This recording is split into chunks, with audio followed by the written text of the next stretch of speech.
Après en avoir appris davantage sur la foi Baha'i, nous avons eu la chance de participer à l'une de leurs rencontres.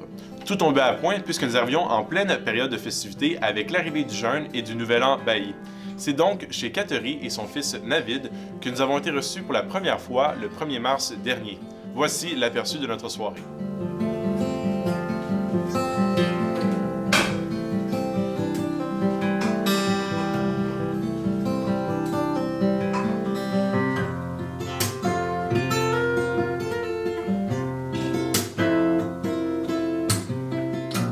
Une soirée Baha'i se déroule en 3 temps.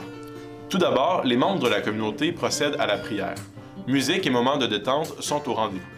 Ensuite, c'est la période de consultation. Cette période est particulièrement difficile ce soir puisqu'un des membres de la communauté est mourant.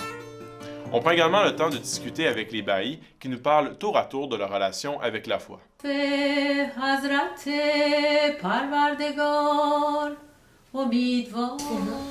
j'étais très croyante envers Jésus, tout ça. Puis à un moment donné, j'ai eu des doutes.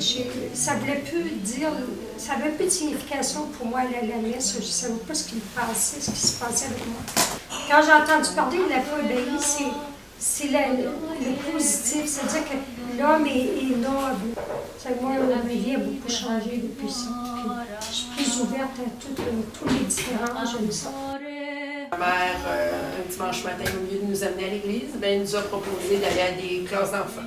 Fait que moi, j'étais la vieille, 9 ans. Quand j'ai connu la foi, c'était comme juste de reconnaître que j'ai toujours été Baha'i.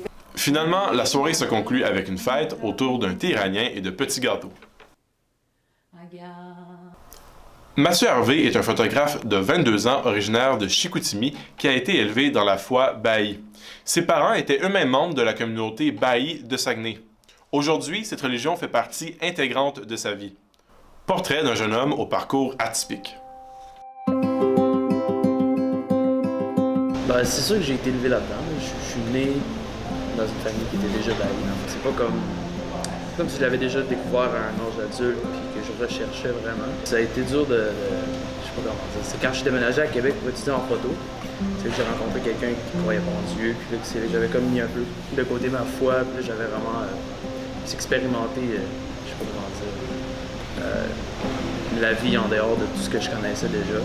Comment justement, ton cercle d'amis ou comme en général voit ta relation par exemple avec la foi Baha'i? C'est drôle à dire parce que des fois j'en parle même pas. Parce que si tu vois qu'une personne n'est pas ouverte à en parler, je n'en parle pas vraiment. Mais sinon, mes amis, mes plus proches, j'en ai 2-3, eux autres, sont curieux, mais ça avance comme pas autant. Pourquoi le bahaïsme? Quels principes t'ont attiré dans cette foi-là? C'est vraiment les principes de dire que la Terre, c'est un seul pays, que toutes les religions, techniquement, sont reliées à une religion-là. Ça les unit toutes. Tu peux pas juste être spirituel sans être matériel. Un va avec l'autre, comme tu peux pas être heureux sans être malheureux dans ta vie. C'est comme t'as besoin des deux, ça se complète. Et c'est ainsi que s'est terminée notre incursion dans le monde inconnu de la communauté Baha'i. Un groupe qui, comme on a pu le constater, est ouvert d'esprit, mais surtout uni.